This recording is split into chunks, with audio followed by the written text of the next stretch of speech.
Zambo atambola na papa Edina Bana. Zambo atambola na papa Jacques Ferno. Zamba papa na mon père de Kuta Miguel Yessi. Zamba Kelani Mbata. Resandara pro santé de Robo Sende.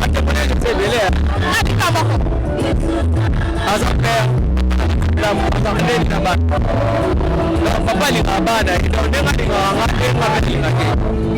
Dans ambiance papa les témoignages na yaka. Na mona artiste comédien boza mingi tawa na ebite boya kaka bien bien boya kaka. Ezalaki mpona biso baartiste comédien te. Ezalaki mpona bato nyonso. Boza kaka aza nzambe nanga o kifiki o père de miracle na maki. Yango nanga ya kutebe so. Zani le bato ba nanga koko. Malheureux pour ça parti. Donc que Dieu bénisse Jean-Paul Mayata. Yabiso yangoyo oyo eza biso na biso suka ya makambo eleki bandeli mesiko oyo nde tango na biso lelo eza lelo don't have to wait till tomorrow poto kende liboso tia kondima likolo na nyonso pomo ya koloba eza te mingi ya koloba eza te. Salut, très chers abonnés de Yabiso Podcast.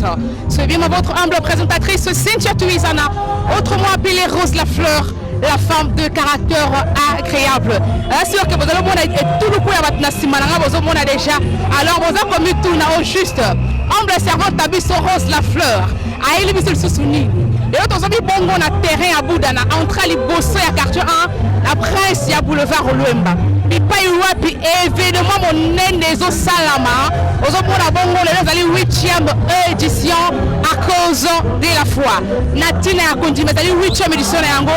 Raison pour laquelle chaîne Nabiso Yabiso Podcast.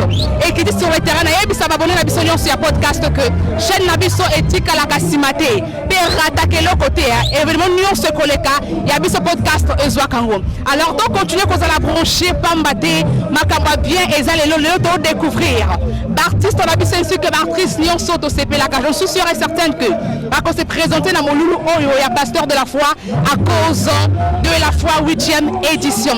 Alors donc gardez toujours tous à la wana parce que ma bien et Zali Lelo. Donc au Pambo la maillot vous allez tellement béni parce qu'à cause de la foi 8e édition et l'émission. Alors continuez vous allez brancher, abonnez à l'émission Nyon sur Yabiso Podcast.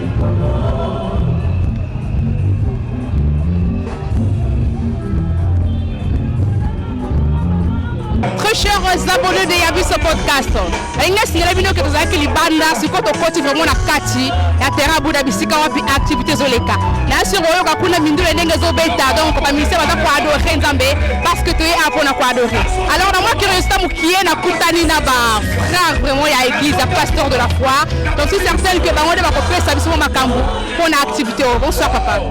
Oui, c'est vrai tous en amilulu ya minene oza des jours et même qu'on a lobby le oza souka oza grande activité oza justement fait âme là ça justement sauvé oza la bénémoine justement à cause de la foi donc à cause de la foi n'a qu'on dimane aux oignons parce que la foi c'est une ferme assurance des choses qu'on espère. C'est aussi une démonstration de celles qu'on ne voit pas. Donc c'est la Bible. Nakondima de mutako nyonso. Nakondima de mutako bota, nakondima de mutako voyager, nakondima de moto akoko prospérer. Raison pour laquelle activité et ça c'est ma chrétien nyonso. Et ban Europe, et ban Amérique, et ban Asie, et ban Afrique. Ils ont un seul objectif justement que nous pour gagner justement l'âme. Bateau va oublier sous terre, comme Seigneur sauveur la vie de la. Voilà mon frère, malgré que le président sont combattus, il n'est pas juste combat. Moi c'est le frère Christian Nzika. Papa Christian, on a évité, est-ce que aux alliés frères et églises, il y a pasteur de la foi ou bien aux âmes, aux salles, aux âmes à inviter au Yéga juste pour la sécurité. Nous avons invité, nous avons serviteur, nous avons intercession. Dans le département, il y a intercession. Voilà, rassurer que tout le pasteur de la foyer sur le terrain. Je pense qu'avec Papa Christian, on peut savoir un peu de détails. L'homme de Dieu, évangéliste Jean-Paul Mayata. On est allé séminaire à cause de la foi. Alors, papa, il y a tout le monde moqué. Et ça, la rabine, on a dit que ça, c'est activité, on a combo, na Yesu. Et puis, tout le monde a tondi, on a évité par rapport à Yesu et ça, on dit. Le coup, ils ont pas Yesu Massia Grace. Et c'est aux amakasi qu'on gagne ces millions de pays. Aux âmes qui perdent, recevoir Christ comme Seigneur et Sauveur. Donc ça, ils sont malades, activité dans la vie, pas chaque année, ils sont malades au mingi. Le coup, ils ont pas Yesu Massia Nazareth. Papa Christian, moi, qui est papa la biso mandambu. Après, tu as papa Christian. Bonsoir, papa. Bonsoir, maman. Papa, ma la biso, la yo, baling baye bakombo na. Mon frère, je viens. Dans parmi les intercesseurs, à CFC, na grâce à nous, papa na Jean-Paul Mayata. Babode na biso ya podcast. On a ebisa bino que chaîne na biso ya biso podcast. Et quand tu as kino na mozindo, to kutali kaka na ba serviteur ya biso podcast. Alors papa, na ina une question encore. Na mona ke na l'église et comment que somme ta salle cette activité boé. Bon ça les fois ba ba kouya, ba teke la bomba mai na ebité. Pas pasteur de la foi la paix bon otonde. Bon, il est ba Bible zoloba sans le Saint-Esprit vous ne pouvez rien faire. Nyonso to mona yesala manangu ya molimo santo parce que molimo santo nde muntu asonga ka profondeur ya nzambe molimo santo asekwisa ba biso toza na kati assemblée de Dieu tosalelaka maite singate tosalelaka kombo ya Yesu Massia Nazareth voilà comme Bible zoloba Yesu Massia Nazareth azwa kombo likola ba kombo nyonso donc ata maladie ekotungisa eza kombo eleki kombo ya Yesu Massia Nazareth voilà comment biso totombola kaka kombo ya Yesu Massia Nazareth to tosenga kaka na kombo na parce qu'à l'objet, ceux qui bossent la combo beaucoup soient en donc ouais merci beaucoup papa mais il a contredire moi mokié pendant que baté kabama et wana aningisima et comme jus on papa de là-bas au nom de Jésus de Nazareth n'évitez parler lobani bon garolo beza biso tozana KDC tozana mbaba doctrine biso tozana christianisme base na biso c'est Jésus-Christ de Nazareth. To ignorer maïté, maï, faut s'en langues à la pousser par le Saint-Esprit. Ceux qui ont eu une assemblée pour la pression maï, nous ne sommes pas une pression, mais c'est un zamba comme nous zamba formé. Nous zamba formé. Donc c'est pour cela que... Oui, très chers abonnés de Yabiso Podcast. Et là, tout d'abord, moi question pour qui est le souci à curiosité. Pour ça, on juste évangile, donc base évangile, il y a pasteur de la foi Isani. Est-ce qu'il y a des évangile, il y a des livrets? Est-ce que l'évangile, il y a des donc évangile, il y a évangélisation, c'est-à-dire à gagner ma âme. Mais je pense qu'avec lui, nous avons réponse là. Ma sœur, na nyonso, papa n'a pas un message à Bundima. Oh, sans la foi, personne ne verra Dieu. Voilà comment la Bible zoloba. Nous tous à Zana Rondima, c'est impossible à mon avis. Donc, ce nous tous à Rondima, c'est agréable par exemple. Tout ça déjà agréable par exemple. Nous sommes aussi ensemble. Oh, soyons nakata kondima, okangola mezali. Nakata kondima succès ezali. Nakata kondima, okozwa lipa o uti pa papa, opesa papa pate. Voilà, très chers abonnés de Yabiso Podcast. Bien sûr que vous qui a ma réponse, il y a ma salle par rapport à l'activité là-bas. Papa, où tu peux le battre. Sans la foi, il est impossible de lui être agréable. Rappelez avec ta voix, version pourquoi. Alors, papa Christian, la ligne de moi, il va comme qui est pour la chaîne Yabiso Podcast. Lundi Bino. La ligne juste, moi encouragement pour la chaîne Yabiso Podcast. Le lingue lundi Bino, tu n'as pas dans les stickers pour la interview, on a évité, il ne peut pas pour la chaîne Yabiso Podcast. Ouais, de toute façon, ça m'a pas bon ami. Service au bon salaire. Donc, comme c'est terrain, vous pouvez assister à Bissot. Zambia Afrique, c'est la bénédiction de l'Éternel qui est enrichi. Et ne la fait sur le quai chagrin, il n'y a pas mal d'Zambé, et ça m'a déversé la bino. Et puis, l'encouragement, tout ça, au salaire, au salaire, tellement, alors, les gens ne vont pas Amen, l'homme de Dieu, et merci beaucoup. On a remercié Papa Roni Malundama, autrement appelé Boss Live. Aujourd'hui, podcast Eza Béni, ainsi que abordé na biso nyonso. Topambola mi penza parce que basali ensemble. Papa Mboli podcast, balobi que la bénédiction de l'Éternel enrichit et il ne le fait suivre hors d'aucun chagrin. Alors, on continue toujours à l'interview na biso. Bien sûr que l'artiste ainsi que l'actrice comédien Makoya sont au monde à bango, tous les interviews na bango, tous nous avons quelques questions. Mais pour le moment, nous avons un comité. On continue l'interview na biso na bandimi. Topé, bandimi ensemble, mais on va y se présenter le lot. Na mon loulou, il y a pasteur Jean-Paul Mayata, autrement appelé l'homme de la foi.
Nekolanga matuta lobi biso ba oyo.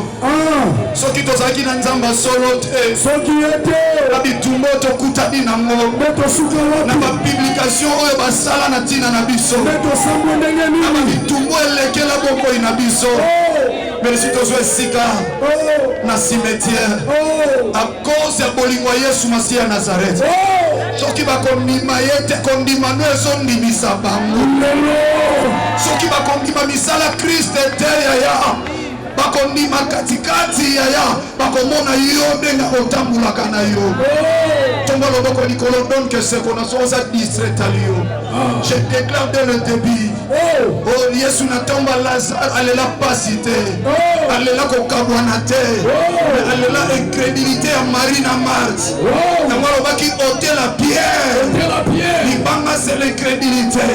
Ce qui est incrédulité ça Lazare akosekwa te. Sokozo imate au mona kembote. Sokozo tala problème na yo au mona loboko na nzambe te. J'adresse à quelqu'un qui est même aux environs, aux alentours, nous devons qu'on nzinga. Vie comme une souka. Makambezo tungisa yo libo kitso kutuna sa. Le nom Zambalinga identifié yo. Tomba le bon protocole de sécurité veillé. Je suis le porteur de Christ. Je suis le porteur du Christ. Nzambo atambola na papa Edina Bana. Nzambo atambola na papa Jacques Ferno. Nzamba papa na nga mon père de Kuta Miguel Yessi. Nzamba kelani mpata. Resandara pro santé de robo senderebo. Il y a la gloire de Dieu qui descend maintenant. Et ça n'a qu'un moyen de se quitter. Il y a qui tourisme était. Des mots sont demandés mais au salam et la yo. Je déclare la puissance du Saint-Esprit. Et si Kabachiayo et la côte Awa accompagné par des anges. Et si dit l'Éternel, si quelqu'un m'a dit mais là tayo, quelqu'un m'a dit mais là tayo.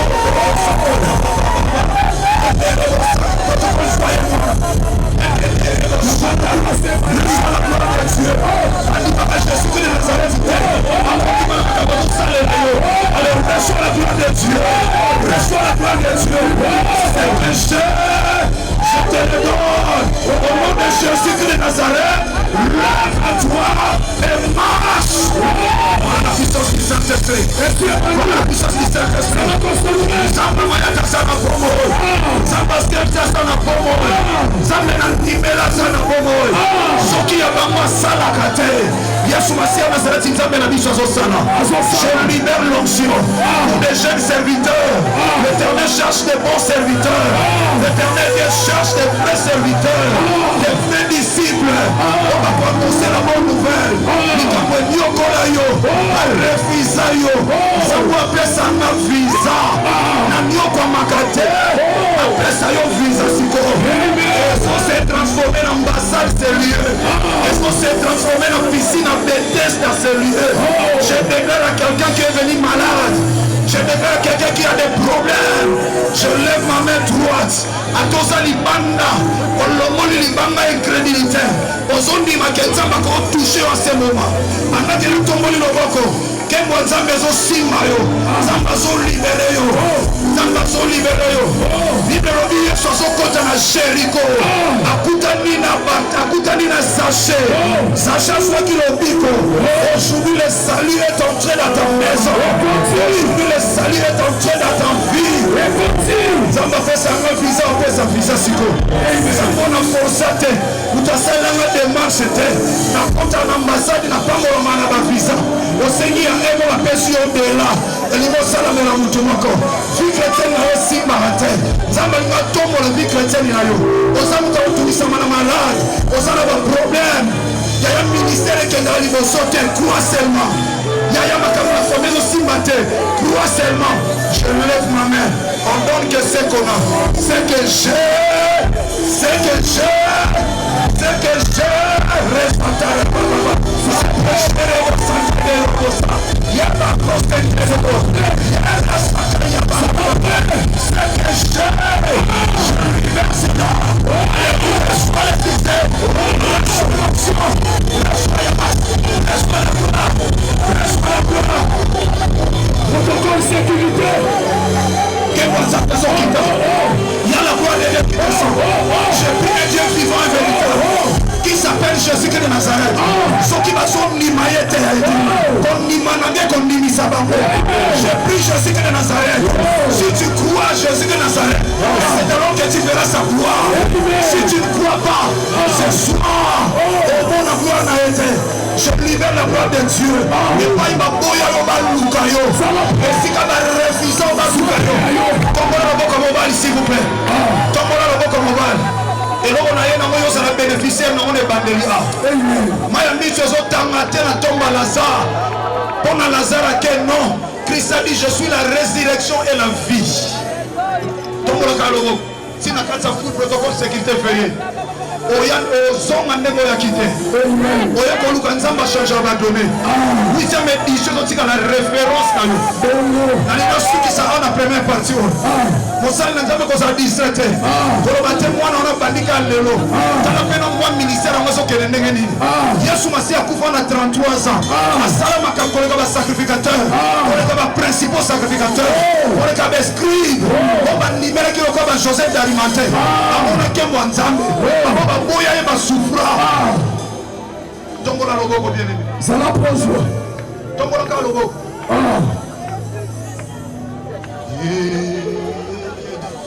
Les noms qui ont décidé tous les noms. J'invoque le nom de Jésus de Nazareth. Bando swandi mate ba okauka. Ouais, tu mélanges Jésus qui a au matin. Voilà la puissance du nom de Jésus-Christ. Dans la quête, maintenant, mais ce soit pas la seconde. Alors il invoque-moi, je te répondrai. Je t'annoncerai des choses cachées que tu ne connaissais pas. Alléluia. Dans la Congo, Congo. Vous allez 17 bien aimé. Vous allez 17 on voit le nom de Jésus de Nazareth. Alors quiconque invoquera le nom de Seigneur Jésus de Nazareth sera sauvé. Tu ne seras pas sauvé toi-même, mais avec ta famille. Toi et ta famille.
S'il vous plaît.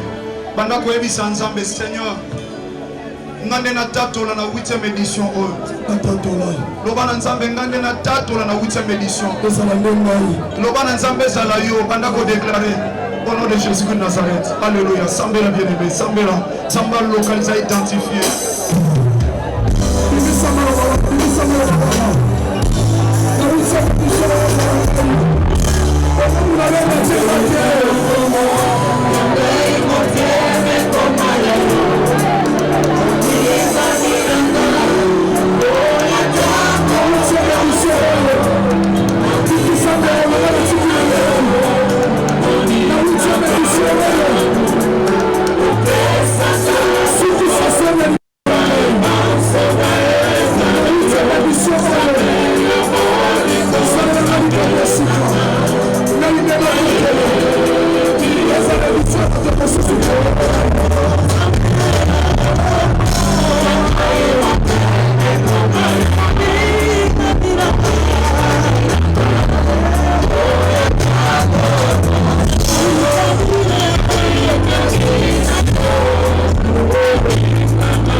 Mosika ozosonga bisika ozalaki ndima makambo yango si ebandi ndima kokota elelo ekotisi likambo esika na vi na yo 8e édition ezalaki na bato te ezalaki ya yo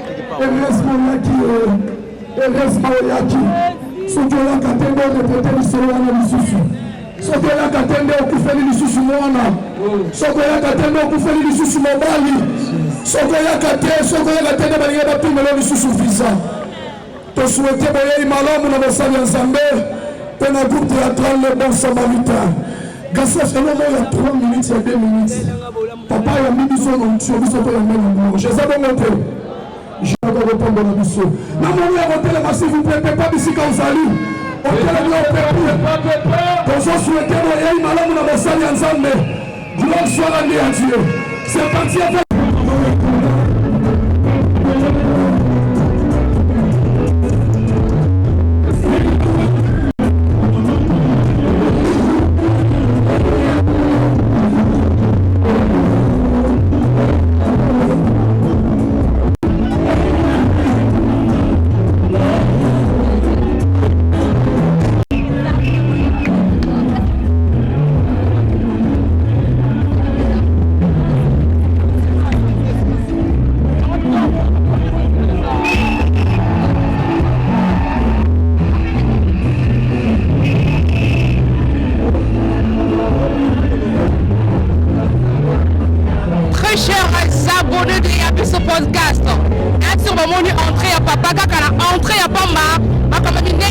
je pense que nous sommes ici. Nous avons vu pasteur de la foi basali na kati ya chaîne ya biso podcast. Est-ce que bana papa bazali aso bozali bolinga boso manifester parce que on ezali émission na bino malgré ça makamanda mais ça émission ya bana pasteur Jean-Paul Mayata de la foi donc boso manifester pour pas encourager biso lisusu. On a qui battre pas biso moko. Comme on est juste na entrée ya papa Sali mais ha. C'est grave. Moi si Yannick Maluna malanga na somo limbo parce que et donc anxié les gars tellement batma quoi batma zone est là juste na entrée à Pamba. Alors on est là ba bonna biso ya podcast. Le deuxième jour et à cause de la foi et bandaki lobby le deuxième jour. Et ça moi dans ça mais faut bien la femme d'une chose. Que son commence la Bible de Libongo pour me soukali kambu que e bandelango biso to zakakawa to zelango kilo na soukalo kwa lobi to rata kiako les autres se présenter en même temps au Samsala en même temps de Nazali tellement béni parce que par comme ça ensemble vous allez quoi impacter donc toucher l'idée je vous assure là sur place donc ce qui est du ciel là c'est plus Sibino on va s'arrêter pour aimer on va s'arrêter pour partager ainsi qu'on va s'arrêter pour s'abonner à la chaîne Abisso et à notre podcast dans la stylité on va aller kaka de bino to comme na soukate alors on va prendre bonne sur ce podcast on va continuer pour la branche parce que la fin soukane et les gars qui bandeli et bandeli quand on voit déjà en tout makasi donc on va être tellement impacté alors soukalango na éviter il y aura des gens ou peut-être bon matalola ou dans bon de mutamatilo là parce que catastrophe ça alors donc on va la brancher on va interview la bisona Aknyoso va se présenter dans mon vélo on est bongo intitulé à cause de la foi.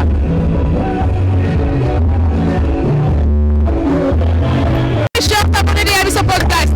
Ah, biso kaka boye. Donc lelo e mu kono groupe sa zambe. Là na eli bino sujet. Nous avons intérêt à Bouddha pour la cause de la foi. Donc on peut pas kata makinto kata kwa mkie pour que expliquer biso na juste et c'est mania kala ngoma so ba moi mama na eko bikatsambe na ya solo ya vérité. Yeah. Donc on a évité ça mali boso on s'est présenté la cause de la foi. Quelle édition a s'est présenté? Est-ce que vous allez moi l'église de pasteur Jean-Paul Maître? Mon église. Comment l'église? D'ailleurs, moi la CFC. Pourquoi on va pas la foi? Serviteur ou bien non? Bon, pas serviteur. Papa est à la foi. Papa est à Kondima. Papa est à Kondima.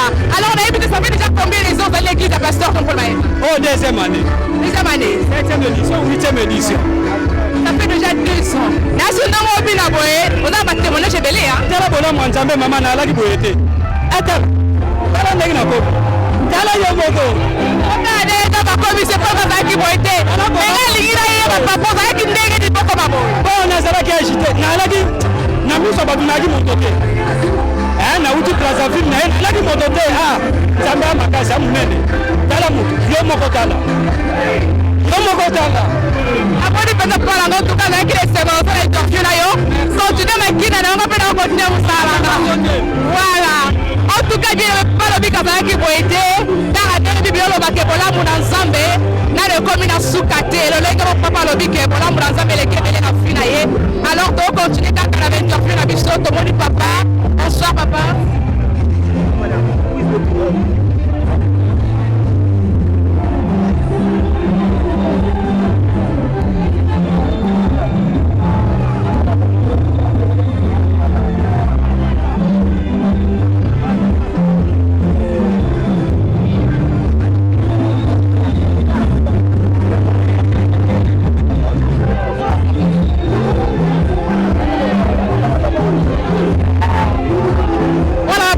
Podcast, biso ko zakaka wa juste. Fala osam sale ko se pensamino e na buka ya ensemble. On a pas de na biso ko ba interview. Pas de best qui va contentement par rapport à Msale ale. Bonsoir papa. Bonsoir maman. Papa na monio kaka la terrain bout de la grande manifestation ezali bongo intitulée à cause de la foi. Alors on va questionner mon pied et il y a pas combo. Comme la maille papa Dieu donné, la veille la machine à péto Congo. Alors on a donné ce mingi ko umo na 8e édition yo eza azarité vraiment la dako c'est pour la makasi na milulo ba beli ba bobika ba tala problème ba bose quoi alors on a dako c'est pour la makasi na bomba sur la scène la arrête na kama la ndomba 100%. Papa, il n'y a pas de question encore. Pourquoi seulement à cause de la foi? Tandis que le pasteur Jean-Paul Mayata a appris qu'à cause de la foi. Il n'y a pas pourquoi seulement à cause de la foi. Bon, à cause de la foi, c'est-à-dire quoi? C'est-à-dire comme Bagondima. Ce qu'on dit, Jésus Messie à Nazareth, non, c'est pas le cas facile. Donc, on dit, Jésus Messie à Nazareth, c'est pas le côté où on dit, Makala Sama Jésus Messie à Nazareth. Il dit, tu vas dire, Batamassum, tu vas dire, Batamassum, tu vas dire, Batamassum, tu vas dire, Nazareth, pour pouvoir honneur, pour pouvoir kimia, finance, pour pouvoir avoir la facilité, donc il y a tout ça là.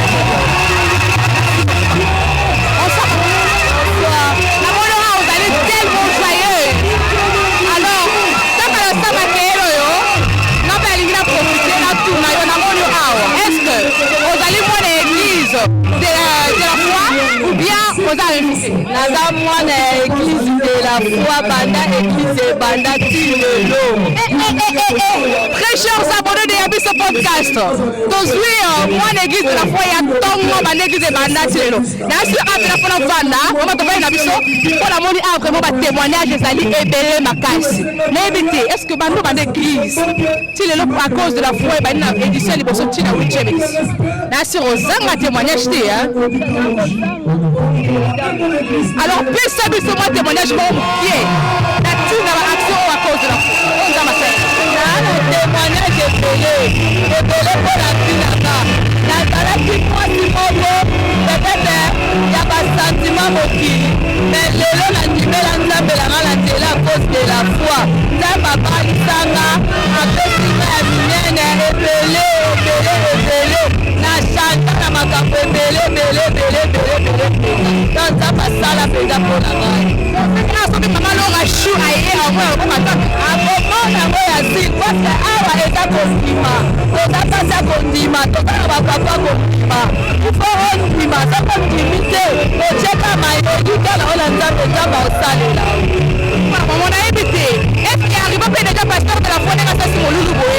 Avant de prendre mon pang et puis dans zota. A des fois on est pour la mututé quand on a sa déclaration ana. Même ingamo kolobi. Na santa yako. Sa déclaration simbi mututé lokote. Ibanga bimi. Na santa ki nazo sanda. Nazo sanda penza.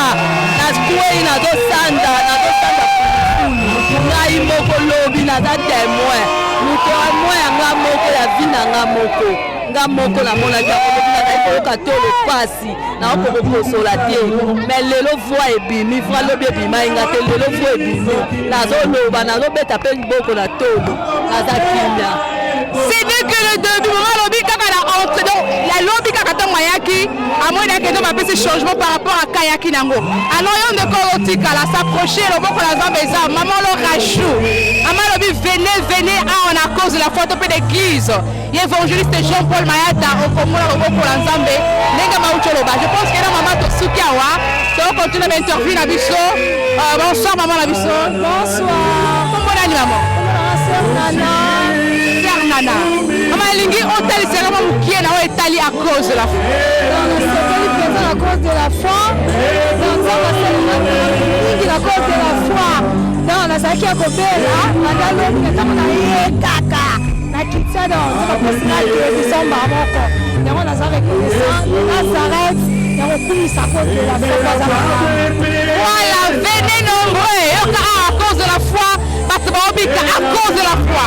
Ah, parce que on va dire, il y a carrément un petit on a juste la besoin de foi na yo, appliquer foi na yo, ya kana foi na yo pa na Yesu Masia, obiko ezali. Nga déjà na biki donc combien de politiques à la bozo raté, besoin continuer bon bien interview na biso, très cher abonnés de Yabiso podcast, donc continuer qu'on a la brancher. Donc on a branché au raté l'ipamboli parce qu'aujourd'hui nous serons vraiment bénis car Dieu est là à travers son serviteur évangéliste Jean-Paul Mayata, autrement appelé l'homme de la foi. Papa Yakondi Mebele. Bonsoir maman. Bonsoir maman. Si vous allez équipe de Yabiso podcast. Donc qui mon loulou a dit la foi de le non de quoi tikalate. Pourquoi quand on est en Pambola? Moi penaye. Alors malgré l'ensemble je suis certaine que les Pamboli et quoi accompagner comme ensemble à travers nous allons ensemble. Alors il y a avec la gamme témoignage qui est pendant banda ko ya cause na biteza mbali boso tombe oyaka déjà banda kala papa langa oyo asama kama minene ezokamusa na mokili ekamusa na nga moko donc okota na ndako ya tata na nga na travail na sentira donc natambola mabe beto nakombe mpa na ye nakomi na masanga nkolo na ye nazotambola na kobanga ye nazotambola na mibeko na ye nyonso nzanga asala na ye na parcours na ye donc to oyebisi moki jamais mutu oyo azala bozoto batika kosalela ye comme aza jésus christ nazareth oyo atambwisa ye ototambola na ese makolo na ye donc komona ye komona église eza esengo ntina lola lokumu ezongaka epa na ye. Vraiment merci beaucoup maman biso tozali chaîne na biso yango oyo Yabiso podcast soki olingi oyenda molulu ya pasteur de la foi bosabone massivement la chaîne na biso Yabiso podcast chaîne moko facile à retenir omona molulu ya pasteur de la foi bongo tokocontinue kaka na bainterview na biso baabone na biso nyonso alors tokontinue kozala branche makambo ya bien ezali.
Je pense que on doit continuer d'interviewer là.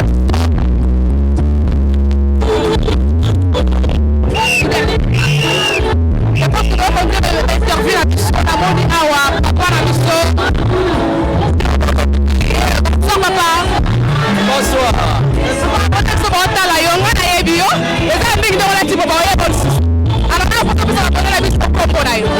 bango. Donc biso na baboye na bino koyeba ino. Iko pesa komona ngai. Zone de soto saisi na bato biso. Attends, bon bingo mona on dévoilé. Agali artiste comédien Soulieta. On demande à Kayeyo. Le gars pas discret. Donc là on va pour la théâtre de. On va pour la serre. Les gens qui pour la théâtre pour la cinéma de. On va pour la tinarcose et la foi. Donc la tina ya boki. Amon papa Soulieta na yebi de ça liboso ya auto ya. Oh, c'est médition na matazali. Nebi tu vas comme professeur Jean-Paul Mayata. Pardon? On a pas mon divin pasteur Jean-Paul Mayata. Nous avons notre père. Mais il y a qui peut se souvenir d'un habité papa. N'est-ce pas pasteur de la foi à part qui pasteur naïe, on a fait artiste comédien au Corail. N'habité, c'est la condamnée le copain de la carte d'artiste comédien. Ça m'a dit que tout moi quand ça est là, à ce que ça avait fait au Nyonso, encore un Nyonso pour l'édition pour à cause de la foi. Évitez parler au Lomani. Si on ne va pas pester à sa boutique, neti ngana souhaitara nzambe abatela ye amema ye bisika nyonso ya komema ye donc esengo na nzaka po aza mpenza mobengami ya ngolo donc nzambe aza lelo et donc un artiste comédien assisté au thé on a besoin d'aller témoigner je monte un pasteur de la foi un d'ailleurs artiste comédien bon à témoigner je sais belé aza père la mutane na ba papa linga bana ndo ndenga linga nga ndenga linga ke dans un bien ça va pas les témoignages et majolo c'était pour l'artiste comédien Soulieta Maniata donc on est toujours la interview la biso je pense que un artiste va se belé et moi la biso pas linga loba bonsoir maman journaliste maman la biso talaka yo ndongo zo mona yo mwana notre père oye ba te sona loba ko sona yo vous avez là mwana notre père en tout cas c'est bon bisengo lola des aliawa tout ka li chaîne ya biso podcast so ko ngo bona édition dans ça lelo s'abonner la chaîne na biso ya biso podcast pour beaucoup d'édition à cause na 4 chaîne na biso n'habite pas mozali mwana ya ndako to pense nda na mwana ndako tango baka na mwana tango baka huitième édition papa maya papa à chaque finalement à chaque finalement tu know mais ça la pète ça voilà lengo makambo sala linga pona CFC ate ya ezebele na zanga logo pesa nzambe mais na pesa ka merci na papa au champ qu'on a été fashion nanga à chaque identité le la belle amie la carte CFC mon église ya tika les personnes la pesa nzambe à travers témoignage de mon konza basala yo la suite de ce qu'on le met pour édifier bandeko ba ki tap na Yesu mais donc on ne peut pas faire pour les pour qui témoignage est particulier et puis c'est pas seulement pas témoignage là dans des c'est quand ba témoignage dans la carte CFC ça témoignage c'est pour faire comprendre ça va la mal là où tu veux dire ça mais les témoignages pour les ça doit pas la place là où là les gens fait ça alors le bébé mais tu as des témoignages un témoignage là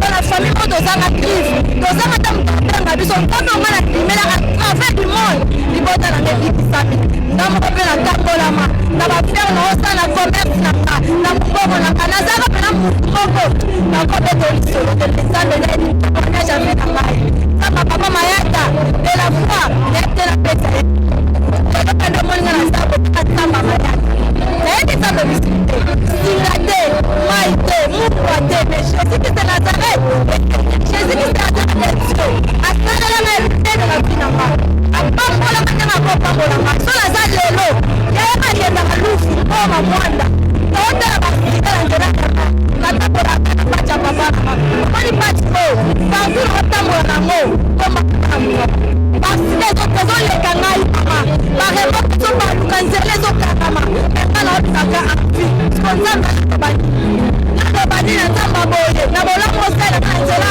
kabita mwanda koma lufu yeba ibezo landa baba sekta ba tekta biso azaka la passion na tambola kanango na tambola la base 4e édition na tambola la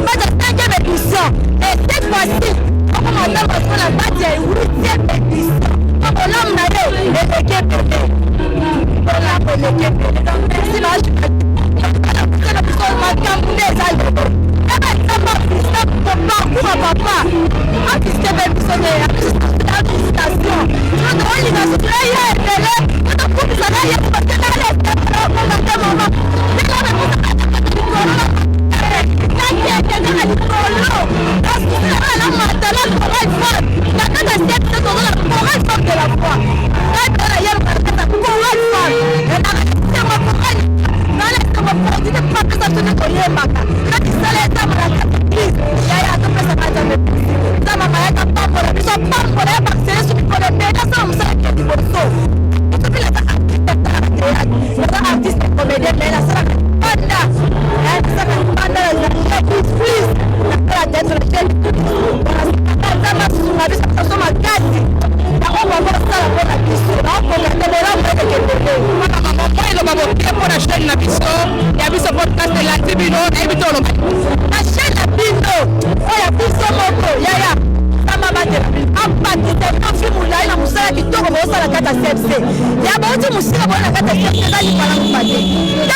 La petite aux yeux bleus à la taille acceptable, autrement dit original.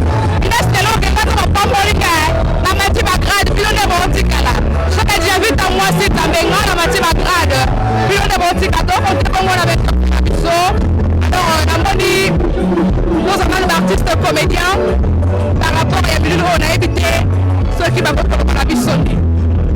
Bonsoir papa. Bonsoir, bonsoir. Pourquoi vous avez comme bon c'est un jumeau.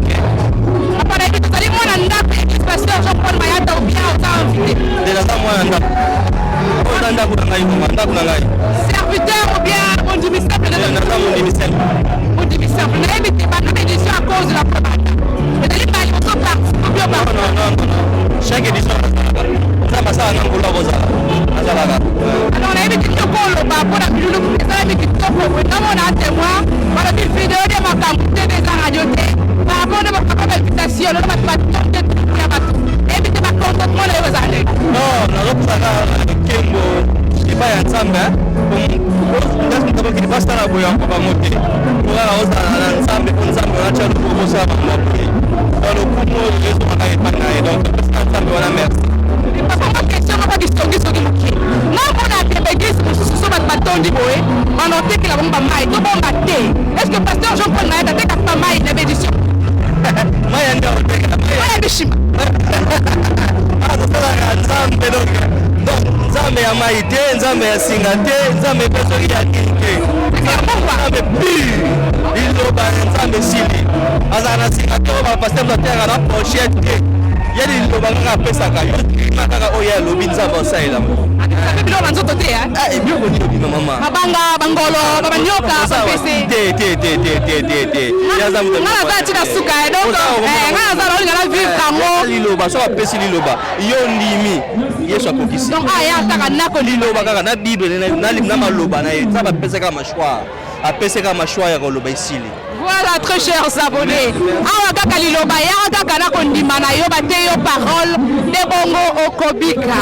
Donc continuez qu'on avait interview na biso donc restez branchés par moi bien ali awa na Yabiso podcast. Senga pe un jour ba ya ko swaka ka ta na église na ye ba ye ba sambeli ba swaka. Mais ya lelo mene leki. Voilà. Na super ya motu ya. Ya ko sanga na télé.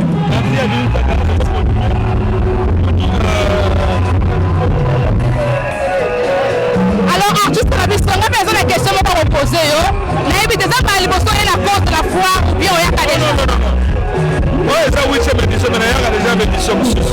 Mais la mode d'artiste et comédien, vous avez évité, on a évité, vous voyez, à bien, bien, vous y a pas des gens.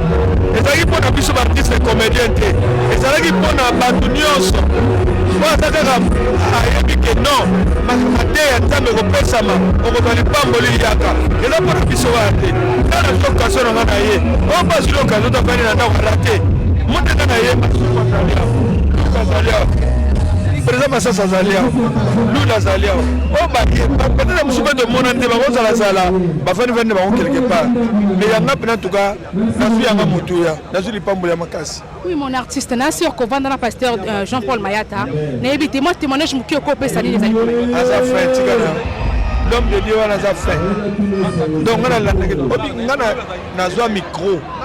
Tant que nous avons l'église, je ne sais pas ce qui avant à ça l'église alors on prier quelque part. Na yawana na un problème nene moi sinanga. Mais na un micro na belelaka.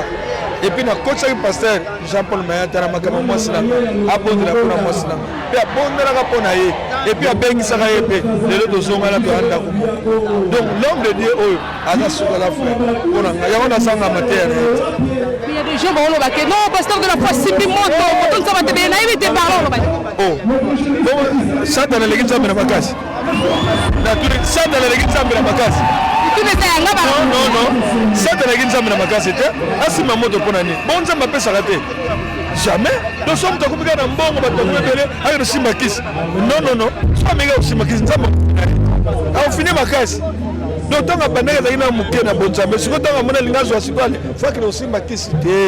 la parole de Dieu sur tout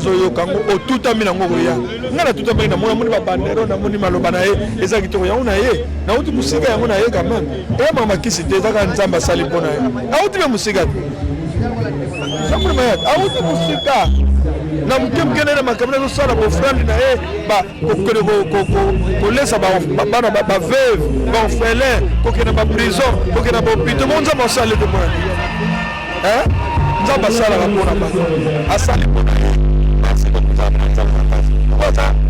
ambition ça vous allez l'équipe ya biso podcast chaîne na biso yango yo so pas na moduli ya pasteur de la foi et l'équipe là au sape ya biso podcast alors la ligne moi le va pas encouragement pour la chaîne na biso podcast ya biso podcast ya biso nyoso ngana yo na pasteur de la foi ya biso nyoso. Merci beaucoup na osepela mingi attends un jour autour peut-être vie artistique na ngai ça l'émission moko ya bien kitoko comme na chaîne na bino ya biso et ça va bien makasi Mexica et tout ça l'émission exemple les émissions sont pas à quel le rosalate le bio de rolo autour de rolo. Chers abonnés de Yabiso Podcast, la promettre bino que toko yamba artiste na biso Papa Ntiakala. Donc on se la bongo etali vie artistique na mais loté. Je pense que nous aurons rendez-vous na pour que yamba biso artiste na biso mundendo ko se pela pour ça la petite bien na banda. Papa Ntiakala en tout cas, merci beaucoup pour l'interview de cette live.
Par rapport à la grande édition à cause de la foi.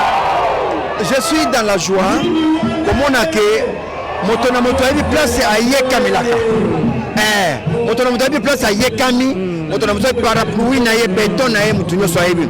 On a dit à cause de la foi pour n'anga béton pour n'anga.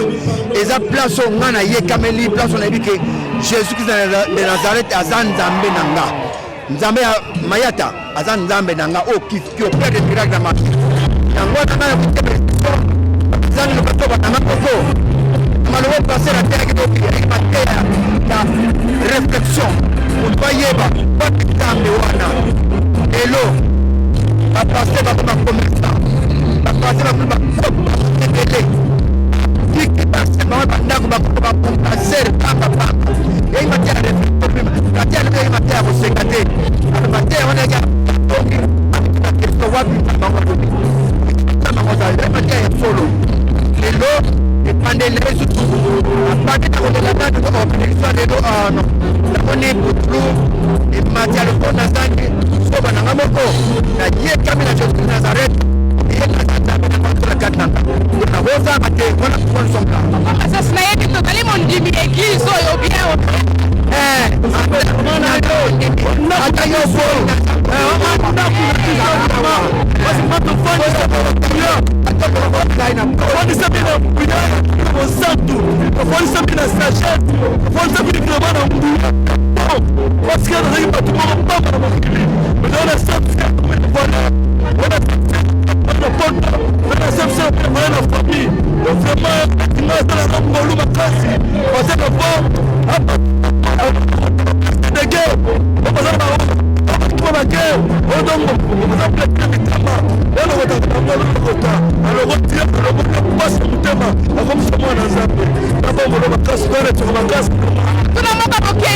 est-ce que pasteur de la foi dans le tribalisme était alingaka patekona non pasteur de la foi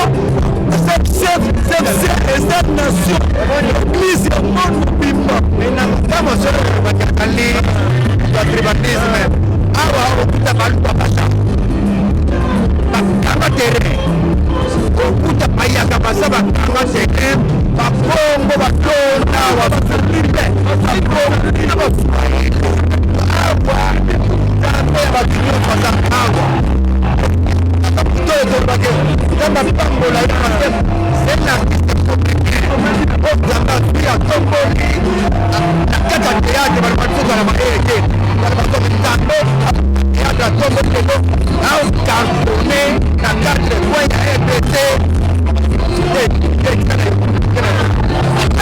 voilà docteur Sabonné ya biso podcast abara moza sombre batika bayekaka nzambe ya evangeliste Jean-Paul Mayata évité la part la biso toyekama wapie bonsoir papa la biso ebelokila ope na yebi kombo me nalingi osunga babone na biso ya podcast opesa bango kombo na ye CPC eza à cause de la foi comme on a Léandre Doulé donc à cause de la foi rien à dire quoi rien à dire Jean-Paul Mayata quelqu'un qui bénisse à corps de plus là on te le dit par là ils sont tous dans les coups d'Angouma donc pour c'est à cause de la foi et ça à cause de la foi donc 8e édition je pense que dans la classe des clés donc, comme vous 12e édition, donc, à mener la stade de partie. Donc, que Dieu bénisse Jean-Paul Mayata, que Dieu bénisse les bons samaritains, que Dieu bénisse tout le monde. On est là, dans la joie. Et puis, comme vous Rosana, il y a l'autre qui est là, votre ami. Papa, moi, il a manqué pour la chaîne, où elle a dit, il y a plus de podcast, on a eu plus de numéros pour la chaîne. En fait, il y a plus de et là, ma chaîne, donc, plus de la chaîne, il y a valoriser l'artiste.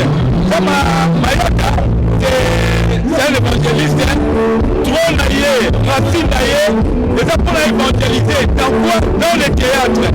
Donc, il y a Bisso, le voix de bandit, on s'agarre à Bisso. Partout où nous sommes, on s'agarre à Bisso, même si la gare n'est pas un Jean-Paul Mayata, et Mata, et contre le président, tout un artiste, il y a Bisso et on s'agarre à Bisso. Il y a tout ce podcast, on a surtout comme un artiste, on tient à Moutou Makati. Pour laquelle on a fait la 5 s'abonner la chaîne à Bisso. On n'est rien raté. Non, mais c'était pourquoi pas. Pourquoi pas s'abonner, tu ne pas s'abonner. Il y a plus que terrain. Merci beaucoup notre artiste. Voilà, tous chers abonnés, tous à Tatawa. Donc, on va pas se dire à Tania, on va pas on a grave. Donc, on a Bissé Malola. Et que va y avoir les Bissé Malola. On est encore au Tikala. Venez, hein. Pour ça la rapide, pour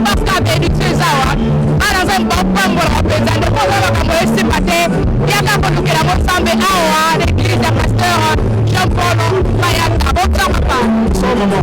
Amoni yo anayebi te ezamba liboso ye obio baamonia. Mwana papa inayeba pourquoi seulement cause de la foi papa. Tandis que bateme ezebele. À cause de la foi, on dit pas d'ailleurs qu'il y a peu de possible. Et puis quand on a un problème, on peut dire ça comme ça. On peut dire pas d'ailleurs, on dit ça. On a dit la condimaka. Peu importe le problème, il y a qu'à la foi. Il y a un peu de possible. Quand on dit pas d'ailleurs, on doit se mentir. Merci beaucoup papa. Bonsoir papa. Bonsoir maman.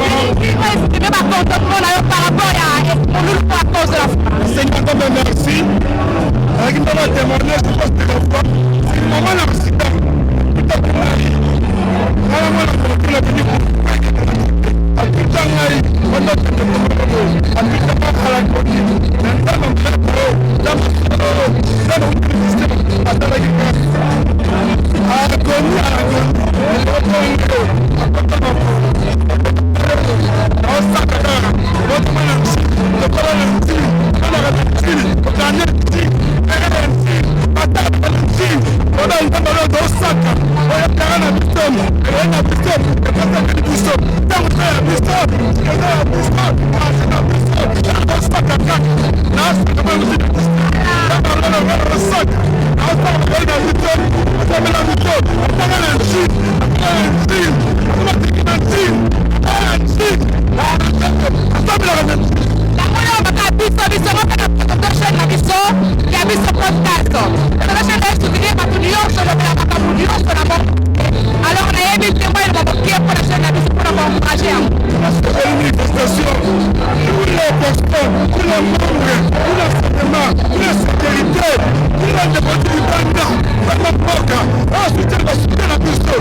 kozonga te tikala kaka wana kozonga te balabalaka bisika ozali zala mayele na saki na yo. Pour le moment nous voulons laisser la place et naboto nzambe apesali ngenga soki atomboli yango abeti na louange na ye bato balongwaka na Egypte batraverse mer rouge tolingi tokota na mboka profondeur. Est-ce que boza prêt pour koyamba ye? Je laisse la place à l'évangéliste Moïse Matoula.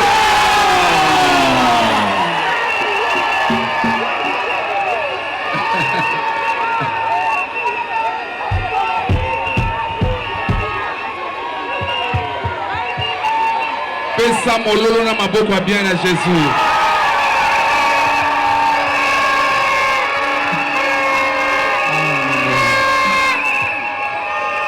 Opesi Nzambe merci.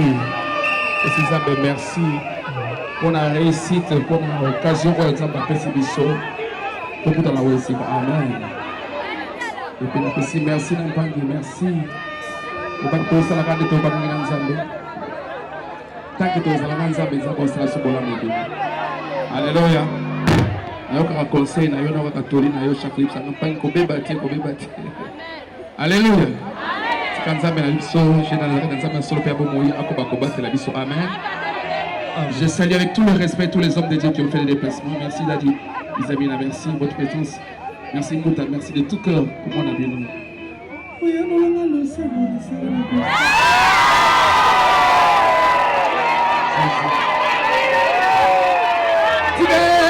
Tiga.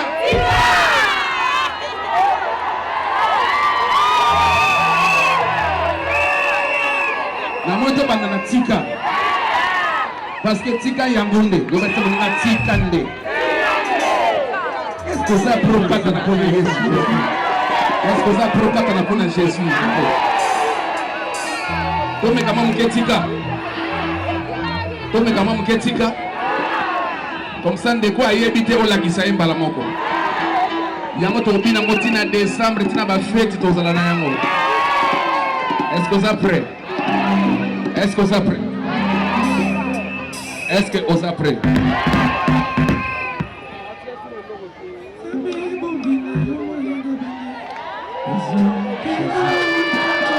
Ok.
Boys Makuta, bonsoir bébé la biso.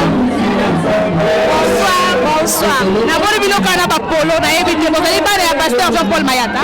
Oui. C'est pourquoi pour la action à la cause de la édition.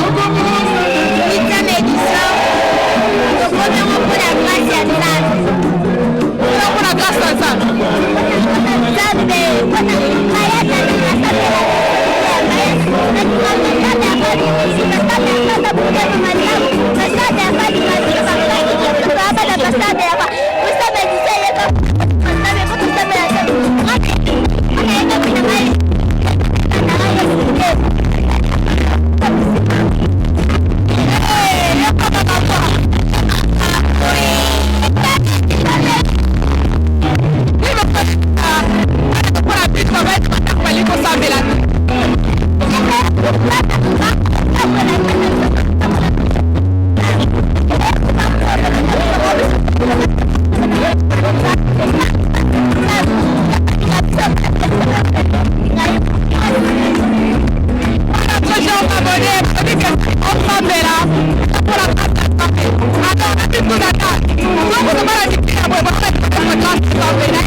nini ozalika na pantalon moko okenda ngo na klase mabe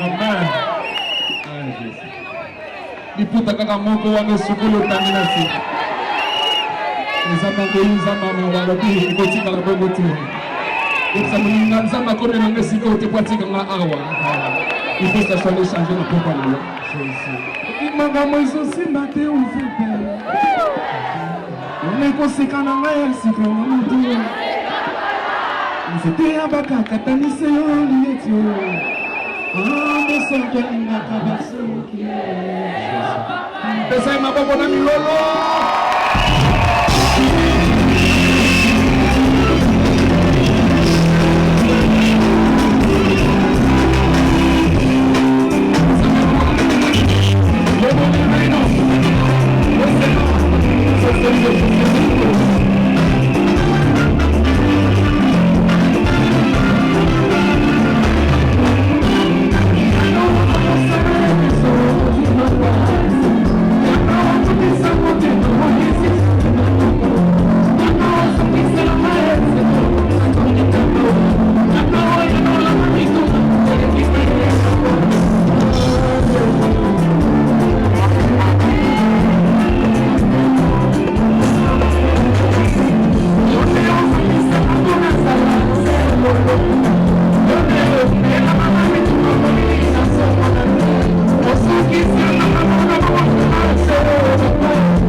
autrement appelée Rose Lafleur, la femme de caractère agréable. Bon, comme la biso na sukaya, émission la biso mo kwalelo.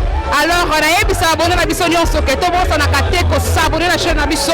Ya biso podcast ce qui est du ciel c'est pile ça qui bino. To bon na pété ko aimer et surtout to bon na te ko partager émission oyo. On te sala ki bongo la titre et à cause de la foi. Bon, il m'a laissé la qui bongo awa na terrain à Bouddha à cause de la foi na tina kondima. Donc comme il y a précisément la souka sur C, on va dire directement qu'on peut s'embotter par l'homme de Dieu, évangéliste Gédéon Basunga, ainsi que l'homme de Dieu, pasteur Luca Clever, que je salue en passant. La conduite commence à la copie ça y est moté parce que si on a l'équipe on sent qu'elle a fait ça y est moté on s'est pélaté. Maman Judith Basunga, Balobi Yende, maman sociale. Maman je te salue, puis je te love, il y a des gars, ainsi que ma soeur chérie que j'aime bien. Natacha Basunga, moi c'est à Pembe. Natacha Basunga, la pesi moté langue parayo. Ainsi que tout mon équipe de Yabiso Podcast, la collègue Nangani Onso, la Pessibino Moté, le Gérard Diavita. Hey, les garçons le plus simple, Balobi Yende, Sarrive Bal, le garçon le plus simple du monde. À ma prédence, ainsi que mon ingénieur qui va la cima caméra, ingénieur Josué, ingénieur Amakasi et Yabiso Podcast. Bon, on Koutani, bon, on édition Kolanda. Alors, on va s'abonner pour partager un go massivement. Bye bye.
tia kondima likolo na nyoso po mosika touti nini te tomoni na nyoso tosali mekondi mekoli forever grateful I'm counting my blessing ba wedu begin kozeleki mingi likolo na se kolekaba ute bandeli si tobengama balongi always give thanks for the life I'm living the coming is like I'm watching a movie soki nakanisi bolamu na yo elekelaka ngai osali ya kokamo oduwa give in exchange koma koyebisa ngai liwa ya sondima mpe mpo nga nazwa bomo ya seko elekelaka ngai give to Caesar what belong to Caesar yebiso lokumu topesa na nkolo obimisa nga na molili opesa lilobo epelisa mwinda okomisa nzoto etonga makambo nakoma komona kokamwa ebandeli mpe suka nyonso tosengaka esi osala bokitano ya bala ya mabana bilaka na ndima kokokisa nyonso mpo na ntina nanga ya motuya yo opesanga ofere nzambe tata esengo na ngai ya libela moninga na ngai ya motema matoye yoki miso emoni minga kolobeza te motema eza temoi misala emonani